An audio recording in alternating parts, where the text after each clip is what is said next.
Hello friends, welcome to RR banking Adda. Friends, మనం ఈ వీడియోలో వచ్చేసి కామన్ ఎర్రర్స్ గురించి చూద్దాం. ఏంటి సార్, ఆల్రెడీ స్పాటింగ్ ఎర్రర్స్ అని చెప్తున్నారు, కామన్ ఎర్రర్స్ అని చెప్తున్నారు. ఫ్రెండ్స్, ఇక్కడ ఏంటంటే ఈ ఎర్రర్స్ని నేను టూ టైప్గా చెప్తున్నాను. ఏంటంటే స్పాటింగ్ ఎర్రర్స్ అనేది మీకు ఎట్లా టాపిక్ వైజ్గా ఇస్తున్నానో ఆర్టికల్స్, నౌను, సో దాని కింద మీకు ఈజీగా ఉండడం కోసం వాటిని స్పాటింగ్ ఎర్రర్స్ అని. ఇక్కడ కామన్ ఎర్రర్స్ అంటే యాక్చువల్గా రెండు ఒకటే ఫ్రెండ్స్, డిఫరెన్స్ ఏం లేదు. ప్రీవియస్ ఇయర్ క్వశ్చన్స్లో మనకు వచ్చిన క్వశ్చన్స్ తీసుకొని మీకు వాటిలో ఎక్కడ మిస్టేక్ ఉందనేది ఎక్స్ప్లెయిన్ చేయాలనుకుంటున్నాను ఫ్రెండ్స్. కారణం ఏంటంటే దగ్గరలో ఇప్పుడు RRB, PO and clerks mains examination ఉన్నాయి కాబట్టి మేబీ ఇవి హెల్ప్ఫుల్గా ఉండొచ్చేమో, ఎందుకంటే అలోపు టాపిక్స్ కవర్ కాకపోతే ఇవి హెల్ప్ఫుల్గా ఉండొచ్చేమో అని చెప్పి చిన్న ప్రయత్నం. ఓకేనా ఫ్రెండ్స్, చూద్దామా ఫ్రెండ్స్. ఐబిపిఎస్ పిఓ 2015లో జరిగిన పేపర్లో వచ్చిన కామన్ ఎర్రర్స్ అనమాట. Insurance ombudsmen have sought more power to settle higher claim cases as the number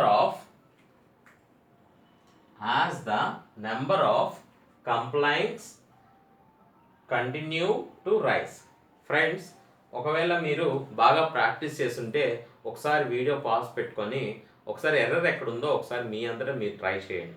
so ఇలా చేసి 5లో మీకు ఎన్ని మార్క్స్ వచ్చినాయో చూసుకోండి ఫ్రెండ్స్. ఇలా చూసుకోవడం వల్ల ఏంటంటే మీకు ఏ లెవెల్లో ఉన్నారు, సో ఇంకా ఎంత చదవాలనేది మీకు ఈజీగా అర్థమవుతుంది. సో చూడండి ఫ్రెండ్స్, ఇన్సూరెన్స్ అంబుడ్స్మెన్. సో ఇది ఒకటి బ్యాంకింగ్ టెర్మినాలజీ ఫ్రెండ్స్. అంబుడ్స్మెన్ అనేది, సో బ్యాంకింగ్ టెర్మినాలజీ చెప్పేటప్పుడు నేను క్లియర్ కట్గా వాటి గురించి చెప్తాను.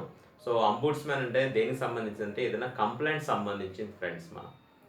So have sought more power to settle higher the claim cases as the number of complaints continue. Friends, ఇక్కడ ఎర్రర్ ఎక్కడ ఉందంటే చూడండి friends. So the number of complaints అంటున్నాడు friends. The number of complaints అంటే ఎన్ని కంప్లైంట్స్ వచ్చినాయి అనేది చెప్తున్నాడు ఇక్కడ. సో నెంబర్ ఆఫ్ కంప్లైంట్స్ అంటే ద నెంబర్ ఆఫ్ కంప్లైంట్స్ అనేది నౌన్ ఫ్రెండ్స్, రైట్. సో ఇక్కడ ఆ నౌన్ పక్కన వచ్చేసి వర్డ్ ఏమి ఇచ్చాడు, కంటిన్యూ అని ఇచ్చాడు, రైట్. కంటిన్యూ అంటే ప్లూరల్ వర్డ్ వస్తుంది. సో కానీ ఇక్కడ మనం ఏంటన్నాడు, ద నెంబర్ ఆఫ్ కంప్లైంట్స్, ఆ కంప్లైంట్స్ అన్నిటినీ కలిపి ఒకదానిగా చెప్తున్నాం. సో అందుకు ఇక్కడ ఏం వాడాలి అంటే సింగులర్ వర్డ్ రావాలి కాబట్టి continuous friends, continuous. So error అనేది మనం ఏ పార్ట్లో ఉంది, 4th పార్ట్లో ఉంది ఫ్రెండ్స్. దీంట్లో కంటిన్యూస్ అనే వర్డ్ రావాలి కాబట్టి ఇక్కడ ఎర్రర్ అనేది దీంట్లో ఉంది. సో నెక్స్ట్ చూద్దాం. The rising cases of dengue across many Indian states has fastly turned into new FMCG and insurance. Friends, ఇక్కడ చూడండి. So the rising cases of dengue across the countries. So ఇప్పుడు dengue వల్ల చాలామంది చనిపోతున్నారు, right. ఆ చనిపోవడం వల్ల సో ఈ కేసెస్ పెరగడం వల్ల మెడిసిన్స్ వాళ్ళకి, ఎఫ్ఎంజీసీ మెడిసిన్స్ వాళ్ళకి అండ్ ఇన్సూరెన్స్ వాళ్ళకి ఎక్కువగా ఎన్కాష్ అవుతుంది అనమాట. సో వాళ్ళకి ఏంటంటే మనీ రొటేషన్ అనేది ఎక్కువ జరుగుతుంది, రైట్. సో అన్ని స్టేట్స్లో ఇదే పరిస్థితి ఉంది అంటున్నాడు, రైట్. సో ఫ్రెండ్స్, ఇక్కడ మిస్టేక్ ఎక్కడ ఉంది, సింగిల్గా చదువుకున్నాను. The rising cases of dengue across many Indian states. The rising case of dengue, okay correct. Across many Indian states. So many Indian states అంటున్నాడు, ఒక్క స్టేట్ కాదు, మెనీ ఇండియన్ స్టేట్స్, చాలా states అంటున్నాడు. సో చాలా స్టేట్స్ హ్యాస్ అని ఇచ్చాడు. ఇక్కడ చూడండి ఫ్రెండ్స్, హ్యాస్ అంటే ఏంటి, సింగులర్ అంటే పర్టికులర్ హీ షీ ఇట్కి మనం హ్యాస్ వాడతాం. కానీ ఇక్కడ గ్రూప్ ఆఫ్ స్టేట్స్ ఉన్నాయి, ఒక్క స్టేట్ కాదు. సో ఒక స్టేట్ గురించి మాట్లాడుతుంటే హ్యాస్ అనొచ్చు, కానీ ఇక్కడ ఏమి ఇచ్చాడు, మెనీ ఇండియన్ స్టేట్స్ గురించి మాట్లాడుతున్నాడు. సో ఇక్కడ హ్యాస్ అనేది వాడతామా, లేదు. ఏం వాడతాం ఇక్కడ, హ్యావ్ అనేది వాడతాం friends. The rising cases of dengue across the many Indian states have fastly turned into new FMGC and insurance. So ఇక్కడ అర్థమైంది కదా ఫ్రెండ్స్. సో మెనీ స్టేట్స్ గురించి మాట్లాడుతున్నారు కాబట్టి హ్యావ్. సో ఎక్కువగా మీరు కరెక్షన్ ఆఫ్ సెంటెన్స్లో చూడాల్సింది ఏంటంటే సబ్జెక్ట్ వర్బ్ అరేంజ్మెంట్ ఎలా ఉందో చూడాలి ఫ్రెండ్స్. అవి చూస్తే మీకు కొంచెం ఈజీగా ఉంటుంది. సో 5లో ఒక 2 ఆర్ 3 మీరు జనరల్ పేపర్ రీడింగ్ ద్వారా మీరు పెట్టగలుగుతారు. రిమైనింగ్ 2 ఆర్ 3 అండ్ 2 అనేది కొంచెం టఫ్గా ఉంటుంది. సో అవి వదిలేసుకోవడం మేలు ఫ్రెండ్స్. సో నెక్స్ట్ చూద్దాం ఫ్రెండ్స్. ఇందాక చెప్పిన సెకండ్ క్వశ్చన్లో ఇక్కడ ఒక లైన్ మిస్ అయింది. సో అడిషనల్గా ఈ లైన్ మీరు కరెక్ట్ చేసుకోండి. Turned into new business opportunities for pharma and FMCG and insurance. So friends ఇది ఒక్కటి చిన్న కరెక్షన్ చేసుకోండి, ఏం లేదు. బిజినెస్ ఆపర్చునిటీ ఫర్ ఫార్మా, ఇందాక నేను చెప్పిన మీనింగ్ అదే. ఏంటంటే ఎప్పుడైతే మనకి ఈ వైరల్ కేసెస్ కానీ లేకపోతే కొత్త జబ్బులు వచ్చినప్పుడు మనకి ఆటోమేటిక్గా ఈ మెడిసిన్ యొక్క రేట్స్ కానీ మెడిసిన్ యొక్క యూసేజ్ కానీ పెరగడం వల్ల ఫార్మా కంపెనీలకు లాభము. అదేవిధంగా ఇన్సూరెన్స్ వాళ్ళు ఏం చేస్తారు ముందరగానే, సో డెంగ్యూలో అంటే మోస్ట్ ప్రాబ్లం ఎక్కువ చనిపోతున్నారు. సో ముందరగానే ఇన్సూరెన్స్ క్లెయిమ్ చేసుకోవచ్చు మీరు ఇట్లా చెప్పి వాళ్ళ మీద ఇన్సూరెన్స్ పాలసీస్ తీసుకోవడం చేస్తున్నారు ఇప్పుడు. సో నెక్స్ట్ చూద్దాం friends. Next one, earlier studies have shown that even drinking water, beverages and soft drinks were not totally free of hazardous chemicals. So friends మీకు జనరల్ తెలిసిందే. So earlier studies that so drinking of water, beverages and soft drinks వీటిల్లో free of hazards chemicals అనేది ఎక్కువగా ఉంటున్నాయని.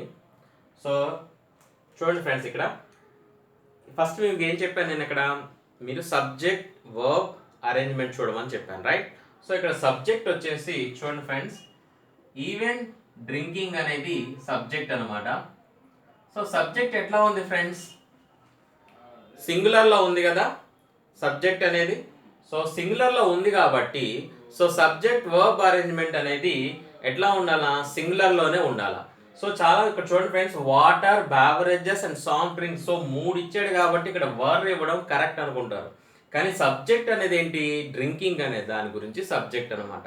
So ఇక్కడ ఏం వాడాలా, was అనేది వాడాలా, నాట్ వర్ అనేది వాడకూడదు. సో ఇక్కడ వాడాల్సింది ఏంటి, వాజ్ అనమాట. సో సబ్జెక్ట్ వర్బ్ అరేంజ్మెంట్ చూసుకుంటే ఆల్మోస్ట్ మనకి సెంటెన్స్ అనేది ఈజీగా ఉంటుంది ఫ్రెండ్స్. సో నెక్స్ట్ వచ్చేసి over the past 2 months the prices of oil has surged due to estimates of less production. So last 2 monthsతో కంపేర్ చేసుకుంటే ఆయిల్ ప్రైజెస్ అనేది పెరిగినాయి అంటున్నాడు ఫ్రెండ్స్. సో కారణం ఏంటంటే లెస్ ప్రొడక్షన్ వల్ల, అంటే తక్కువ ప్రోడక్ట్ అవడం వల్ల ప్రైజెస్ అనేది పెరిగినాయి అన్నమాట. సో దీంట్లో ఎక్కడ కరెక్షన్ ఉంటుందో చూద్దాం. So over the past 2 months the prices of the oil. So the prices అనేది మనకి ఇక్కడ ఏంటంటే సబ్జెక్ట్ అనమాట.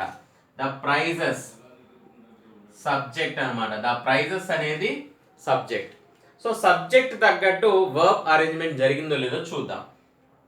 ద కంటిన్యూస్ ఇక్కడ చూడండి, ద సబ్జెక్ట్ ద ప్రైజెస్ అన్నాడు. ప్రైజెస్ అనేది ప్లూరలా సింగులరా? సో మీకు తెలిసినట్టుది ప్లూరల్ అని, రైట్. సో ప్లూరల్ అని వచ్చినప్పుడు హ్యావ్ రావాలా, హ్యాజ్ రావాలా? హ్యావ్ రావాలి. సో కానీ ఇక్కడ ఏముంది, the prices of oil has అని ఇచ్చాడు, అంటే సింగులర్కి ఇచ్చాడు ఫ్రెండ్స్. సో ఇక్కడ ఏముంటుంది, ఇక్కడ హ్యావ్ అనేది రావాలి. సో సెకండ్ దాంట్లో మనకి కరెక్షన్ ఉంది. ఇక్కడ సబ్జెక్ట్ వర్బ్ అరేంజ్మెంట్ చూస్తున్నాం. ఇక్కడ వచ్చేసి డ్రింకింగ్కి వాస్ పెట్టాం. So the prices, so prices అంటే రేట్లు, అయితే ఏంటి అది ప్లూరల్ కాబట్టి ప్రైజ్ కాదు, ప్రైజెస్ అంటున్నాడు. సో ప్లూరల్ కాబట్టి ఇక్కడ ఏం రావాలా, హ్యావ్ అనేది రావాలి. సో నెక్స్ట్ సెంటెన్స్ చూద్దాం ఫ్రెండ్స్. Next one. సో ఇక్కడ కూడా మీరు నేనేం చెప్పాను, సబ్జెక్ట్ వర్బ్ అరేంజ్మెంట్ చూడమని చెప్పాను కదా, చూద్దాం. When it comes to helping one another, it turns out that some fish are better at it than previously thought. No error. So friends, 1, 2, 3, 4, 5. So మీరు ఎర్రర్ ఎక్కడుందో ఫైండ్ అవుట్ చేయాల్సి ఉంటుంది. So మీకు already ఇంతకుముందు చెప్పాను కదా. సో సబ్జెక్ట్ వర్బ్ ఆర్గ్యుమెంట్ అలాగే మీరు ఒక నిమిషం పాస్ పెట్టుకొని ఒకసారి చెక్ చేయండి ఫ్రెండ్స్. లేదా బై రీడింగ్ ద సెంటెన్స్ మీరు టక్మని చెప్పేయచ్చు. కొంచెం ఆలోచించండి, ఒకసారి ఆలోచించి చూడండి, చూసి ఫైండ్ అవుట్ చేయండి ఫ్రెండ్స్. ఈజీ సింపుల్ ఇది sentence. When it come to helping one another's, it turns out that some fish are better at it than previously thought. So friends ఇక్కడ చూడండి, when it అనేది ఇక్కడ ఏంటి మనకి సబ్జెక్ట్, రైట్? సబ్జెక్ట్ ఇట్ అని వచ్చినప్పుడు so ఏం రావాలా? హీ, షీ, ఇట్ వచ్చినప్పుడు ఏమొస్తుంది? వర్బ్కి ఎస్ కానీ ఈఎస్ కానీ వస్తుంది ఫ్రెండ్స్. సో సింగులర్ వర్డ్ కదా, అది ప్లూరలా కాదు కదా. సో ఎస్ కానీ ఈఎస్ కానీ రావాలా. సో అంటే నెక్స్ట్ వర్బ్కి ఏం రావాలా? ఎస్ కానీ ఈఎస్ కానీ రావాలా. సో ఒకసారి ఇక్కడ చూడండి ఫ్రెండ్స్, ఇక్కడ ఏం వర్డ్ ఉంది? కమ్ అని ఇచ్చాడు. రావాల్సింది ఏంటి? Comes, it comes. ఓకేనా friends? when it comes. So మీకు ఇక్కడే ఇంకొక ఎగ్జాంపుల్ చూడండి. వన్ అనదర్, ఇట్ టర్న్ అన్నాడా, ఇట్ టర్న్స్ అన్నాడా? ఫ్రెండ్స్ నా పాయింట్ అర్థమైంది ఇక్కడ. ఇట్ టర్న్ అన్నాడా, ఇట్ టర్న్స్ అన్నాడా? ఇట్ టర్న్స్ అంటే తిరిగింది. So it turns.